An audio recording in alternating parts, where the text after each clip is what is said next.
Good morning बच्चों। आज हम मैथ्स कर रहे हैं, ठीक है। तो मैथ्स में मैं सबसे पहले आपको एक चीज़ बताती हूँ। जैसे मान लो ये हमारे पास है एक रोटी, ठीक है। ये रोटी कैसी है हमारी? पूरी रोटी है, साबुत है एकदम। अब मम्मी ने कहा आप जैसे दो बहन भाई हो, तो मम्मी ने कहा आधी आधी ले लो। आधी मतलब इसको आपने बीच में से कट कर दिया। अब आधा हिस्सा एक बच्चे ने ले लिया और इसका आधा हिस्सा दूसरे बच्चे ने ले लिया, यानी आधी रोटी एक के पास हो गई, मान लो रेखा के पास, और आधी रोटी हो गई मीना के पास, ठीक है। अब इसका मतलब क्या है? देखो, जब रोटी पूरी थी यानी हमारे पास क्या थी? ये होल। हमने इसके क्या कर दिए? हिस्से कर दिए या फिर टुकड़े कर दिए। तो ये क्या कर दिया हमने? इसके पार्ट्स कर दिए। इसको हमने पार्ट्स में डिवाइड कर दिया। तो देखो, इस चैप्टर का नाम भी क्या है हमारा? पार्ट्स एंड होल, है ना, चैप्टर 4। ये इसीलिए क्योंकि हम इस पूरे चैप्टर में पूरी चीज के बारे में देखेंगे और उनके पार्ट्स यानी टुकड़ों के बारे में देखेंगे। अब देखो, आधे का क्या मतलब होता है कि भाई जैसे हम बोलते हैं कि ये पूरी रोटी को बेटा आधा आधा बांट लो। आधा मतलब दो हिस्सों में से, दो बराबर हिस्सों में से एक हिस्सा लेना, ठीक है। अब मान लो एक रोटी है, इसके मैंने 8 हिस्से कर दिए और मैंने कहा कि रेखा को मैंने इसमें से 3 हिस्से दे दिए। मान लो ये वाला एक हिस्सा, ये वाला 2 हिस्सा और ये वाला 3 हिस्सा।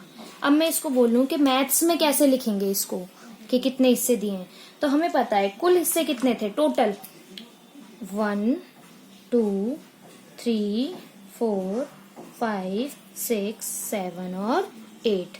तो 8 आ जाएगा नीचे और जितने हमने रेखा को दिए हैं उतना हिस्सा आएगा ऊपर। तो कितने हिस्से दिए हमने? 1 2 3।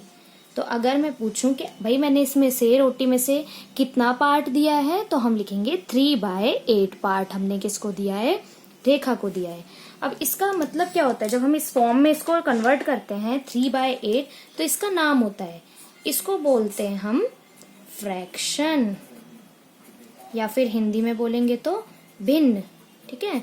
जब भी कोई नंबर इस फॉर्म में नजर आए आपको, वो फ्रैक्शन होता है।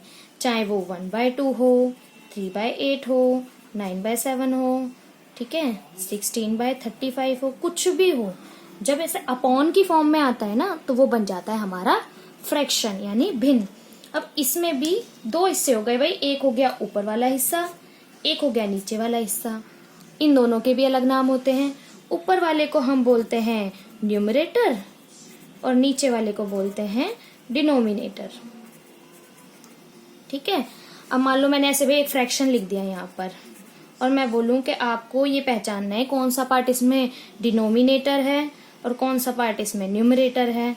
तो मैंने बोल दिया भाई 3/13 को बताओ। तो हमें पता है कि जो नीचे वाला हिस्सा होता है यानी कि जो टोटल हिस्सा होता है उसको हम बोलते हैं डिनोमिनेटर। तो 13 हमारा हो गया डिनोमिनेटर और ऊपर वाला हिस्सा होता है न्यूमरेटर, तो 3 हमारा हो गया न्यूमरेटर। मैंने सारे क्वेश्चन आपको इसी से रिलेटेड बताए थे ना, ऊपर वाला हिस्सा नीचे वाला हिस्सा था, ठीक है। फ्रैक्शन बन गया। फ्रैक्शन में ऊपर को बोलते हैं न्यूमरेटर, नीचे वाले हिस्से को बोलते हैं डिनोमिनेटर। हिंदी में क्या होता है? ऊपर वाला हिस्सा अंश और नीचे वाला हिस्सा हर। अब देखो एक क्वेश्चन बताओ आप। मान लो एक टर्म मैंने लिख दी है 7/89, ठीक है। इसमें डिनोमिनेटर क्या है? डिनोमिनेटर मतलब नीचे वाला, तो नीचे वाला क्या आ जाएगा यहाँ पर? 89 और न्यूमरेटर मतलब ऊपर वाला, तो न्यूमरेटर आ जाएगा हमारा 7। यहाँ तक तो आप सभी को पता है, ठीक है ना, इतना सबको समझ आ गया। अब मैंने क्या क्वेश्चन दिए? कलरिंग वाले दिए थे। जैसे मान लो एक डायग्राम बना हुआ है, इसमें बेटा सारे पार्ट्स इक्वल होने चाहिए। अब हमने इसको कितने इक्वल पार्ट्स में बांट दिया? 1 2 3 इक्वल्स पार्ट में बट गया। अब मैंने इसमें से इसके 2 पार्ट को कलर कर दिया, 1 2। अब हमें इसको फ्रैक्शन में बताना है, लिख कर बताना है क्या है। तो टोटल कितने हैं हमारे पास? पहले हम टोटल काउंट करेंगे, 1 2 3। तो टोटल हमेशा हम लिखते हैं नीचे, नीचे क्या लिखते हैं हम, टोटल यानी कि होल, और ऊपर हम लिखते हैं पार्ट। तो नीचे हो गया 3 और मैंने इसमें से कितने कलर किए, 2, तो फ्रैक्शन कितना बनेगा 2/3। अब मैं डायग्राम को कैसे भी बना दूं, मान लो मैंने ऐसे रेक्टेंगुलर फॉर्म में बनाया, उसको इक्वल पार्ट्स में डिवाइड कर दिया और उसके कुछ पार्ट को मैंने क्या किया है, कलर कर दिया, ठीक है ना। अब हम देखेंगे कि भाई फ्रैक्शन की फॉर्म में कैसे आएगा। तो काउंट करते हैं, 1 2 3 4 5 6 7 8 9 10 11 12, तो होल हो गया हमारा 12। तो कलरिंग कितने पार्ट में हो रही है, 1 2 3, तो ऊपर क्या आ जाएगा 3, तो फ्रैक्शन क्या बना हमारा 3/12। और अगर वैसे पूछा जाए न्यूमरेटर डिनोमिनेटर, तो 3 हो गया हमारा न्यूमरेटर, 12 हो गया हमारा डिनोमिनेटर, ठीक है ना। अब मैं एक और चीज बताती हूँ। अब मान लो मैंने आपको ये बना के दे दिया और मैं इसको बोलूं इसका हाफ पार्ट आपको कलर करना है, ठीक है।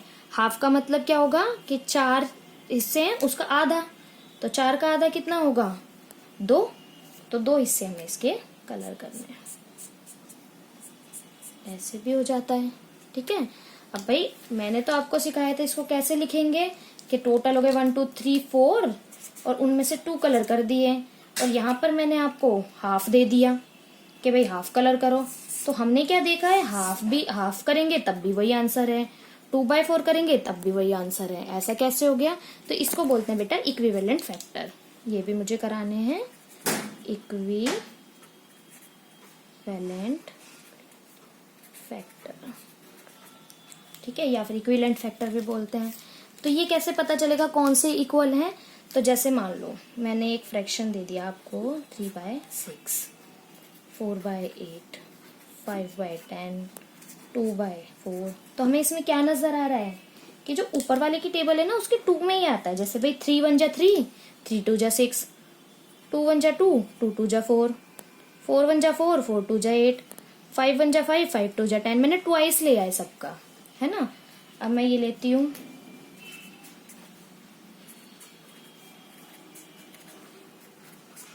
इसमें मैंने क्या किया है, इसमें तो ट्वाइस नहीं लिया। 2 की टेबल में 4 आता है, 2 2 जा 4, 2 3 जा 6। 3 की टेबल में 3 2 जा 6, 3 3 जा 9, 4 2 जा 8, 4 3 जा 12 और 5 2 जा 10, 5 3 जा 15। सभी का आंसर 2/3 आ रहा है, यानी कि जब हम इसको डिवाइड कर रहे हैं तो 2/3 आ रहा है सभी का आंसर। तो ये होते हैं इक्विवेलेंट फैक्टर, ठीक है। अब इसको पहचानेंगे कैसे हम, जब मैं ऐसी फॉर्म दूंगी ना आपको, तो सिंपलेस्ट फॉर्म कन्वर्ट करने को दी, मान लो मैंने आपको दे दिया 18 मान लो 12 लिख देती हूँ अभी समझाने के लिए, ठीक है। तो हम इसमें ना पहले ये देखते हैं, सबसे छोटी जो टेबल होती है ना उससे डिवाइड करेंगे, 2 से नहीं होगा, 3 से नहीं होगा, 5 से। तो हम ये नंबर लेंगे 2 3 5, 4 नहीं लेंगे क्योंकि 4 2 से डिवाइड हो जाता है ना। फिर 6 क्या होता है, 2 और 3 दोनों से, वो भी नहीं लेंगे। 7 11 13 17, ये सारी वो संख्याएं हैं या वो नंबर हैं जो अपनी ही टेबल से डिवाइड होती हैं। इन्हें हम प्राइम नंबर कहते हैं। प्राइम नंबर जो अपनी टेबल से डिवाइड होते हैं, तो हम प्राइम नंबर से ही डिवाइड करके देखते हैं। सबसे पहले देखते हैं 18 और 12 क्या 2 की टेबल में दोनों आते हैं, हाँ आते हैं, तो डिवाइड करो। 18 कितने पे आता है, 2 9 जा 18 और 2 6 जा 12। अब 9 और 6 दोनों 2 की टेबल में आते हैं, नहीं आते। 3 की में आते हैं। 3 की में कितने पे आएंगे, 3 3 जा 9 और 3 2 जा 6। अब ये 3 और 2 प्राइम फैक्टर बन गया है ना। अब इसके बाद डिवाइड नहीं होंगे। तो जब मैंने बोला 18/12 यानी 18/12 को सिंपलेस्ट फॉर्म में कन्वर्ट करो, तो हमारा आंसर कितना आया, 3/2, ठीक है। अभी कम समझ आया होगा, और बताती हूँ आपको मैं। मान लो 12/15 ले लेते हैं। अब पहले 2 से डिवाइड करते हैं। 2 की टेबल में 12 तो आता है, 15 नहीं आता, तो हम इसको डिवाइड नहीं कर सकते। 3 की देखते हैं, क्या 3 की में 12 आता है, आता है, 3 के में 15 आता है, 15 भी आता है, तो 3 से डिवाइड करते हैं। 3 से करेंगे तो 3 4 जा 12 और 3 5 जा 15। अब 4/5 हमारा क्या हो गया, इससे छोटी फॉर्म में कन्वर्ट हो सकता है भाई, 5 हमारा प्राइम नंबर बन गया, 5 तो किसी से कट ही नहीं सकता, तो हमारी इसकी सिंपलेस्ट फॉर्म क्या आ गई, 4/5। ये इसका हो गया आंसर, ये हो गया बेटा सिंपलेस्ट फॉर्म। अब भी कुछ ना समझ आए आप मुझे बता देना, ठीक है। दोबारा रिवाइज करते हैं हम। कोई भी हिस्सा जब पूरा होता है उसको हम होल कहते हैं, और जब उसको टुकड़े में बांट देते हैं तो उसके पार्ट्स बन जाते हैं, ठीक है ना। पार्ट्स को क्या कहते हैं, हम मैथ्स की फॉर्म में जब लिखेंगे तो वो बन जाता है हमारा फ्रैक्शन। फ्रैक्शन में जो ऊपर वाला हिस्सा होता है न्यूमरेटर, नीचे वाला होता है डिनोमिनेटर।